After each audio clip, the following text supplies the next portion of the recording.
টক মিষ্টি ঝাল আমের আচার কোনো রকম রোদে দেওয়ার ঝামেলা ছাড়াই বাসায় তৈরি করে নিতে পারেন ইনস্ট্যান্ট এই আমের আচারটি।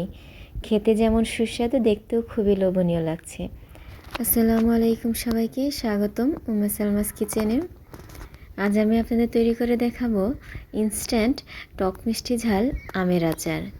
এখন আমের মৌসুম চলছে, কম বেশি সবার বাসায় আচার দেওয়া হয়ে থাকে। আমি কিভাবে ইনস্ট্যান্ট এই টক মিষ্টি ঝাল আমের আচারটা তৈরি করি সেটা আজ আপনাদের সাথে শেয়ার করব। গাছ থেকে প্রায় অনেকগুলো আম পাড়া হয়েছে।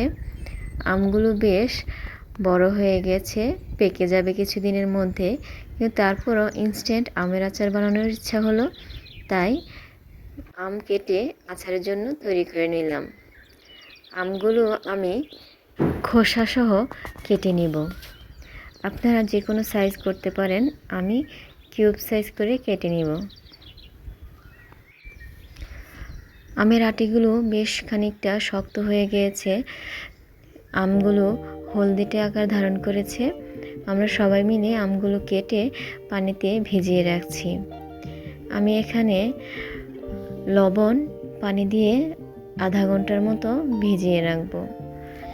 তারপর পানি ঝরিয়ে বাতাসে ফ্যানের নিচে রেখে দেব 1 ঘন্টার জন্য। ফ্যানের বাতাসে আমের পানিটা শুকিয়ে নিতে হবে। আমি অফ ক্যামেরা আমগুলো ছড়িয়ে ফ্যানের নিচে আমগুলোকে শুকিয়ে নিয়েছি।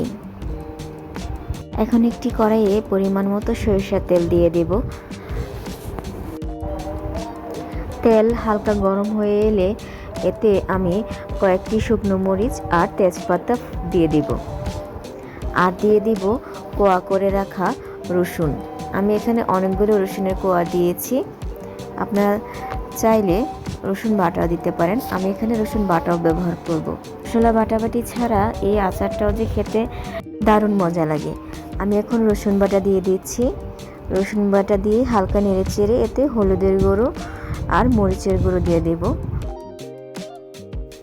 মশলা দেওয়া হয়ে এলে আমি আমের টুকরোগুলো দিয়ে দেব, কারণ বেশিক্ষণ ভাজলে মশলাগুলো পুড়ে যাবে। এখন আমের টুকরোগুলো দিয়ে নেড়ে চেড়ে নেব।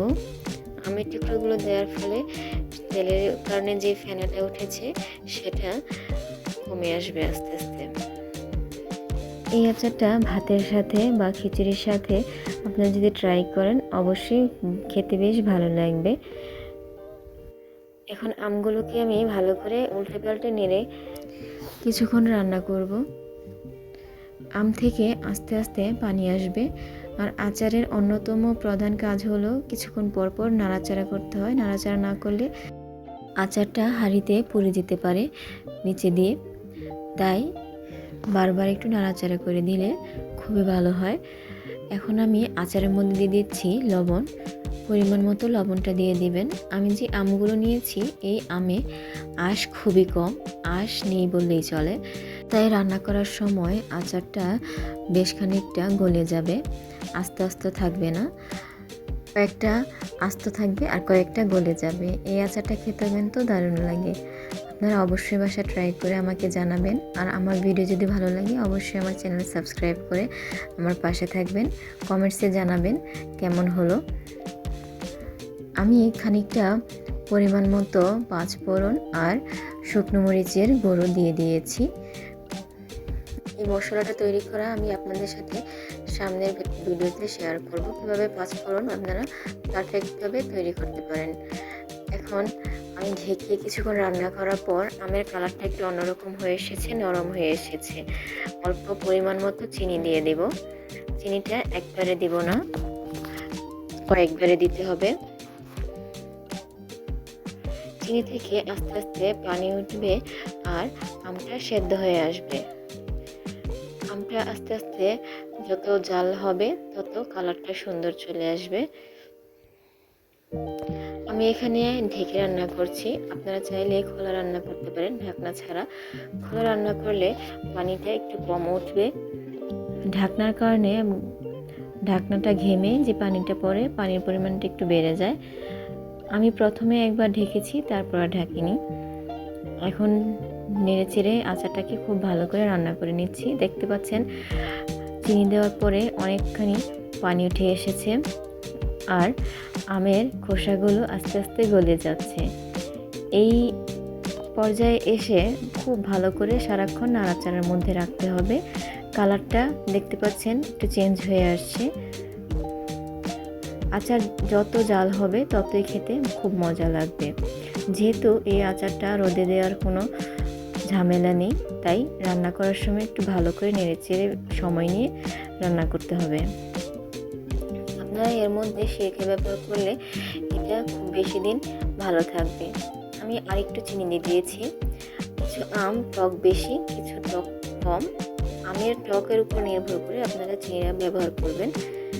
আমি এখানে টক ঝাল মিষ্টি আচারটা বানাচ্ছি।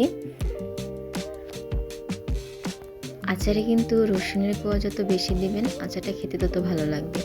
এই পর্যায়ে এসে আমি আচারে বেশ খানিকটা পাঁচফোড়ন দিয়ে দিয়েছি, সাথে অনেকটা মরিচের গুঁড়ো দিয়ে দেব। ভেজে রাখা মরিচ গুঁড়ো করে নিয়েছিলাম। এই মরিচের গুঁড়োটা দেওয়া হলে আচারের ফ্লেভারটি অন্যরকম চলে আসে। দেখতে পাচ্ছেন আচারটা আমার প্রায় হয়ে আসছে। আমি এখন চুলাটা বন্ধ করে হাঁড়ি থেকে নামিয়ে ফেলবো। অবশ্যই আচারটার সাথে সাথে হাঁড়ি থেকে নামিয়ে অন্য পাত্রে রাখবেন।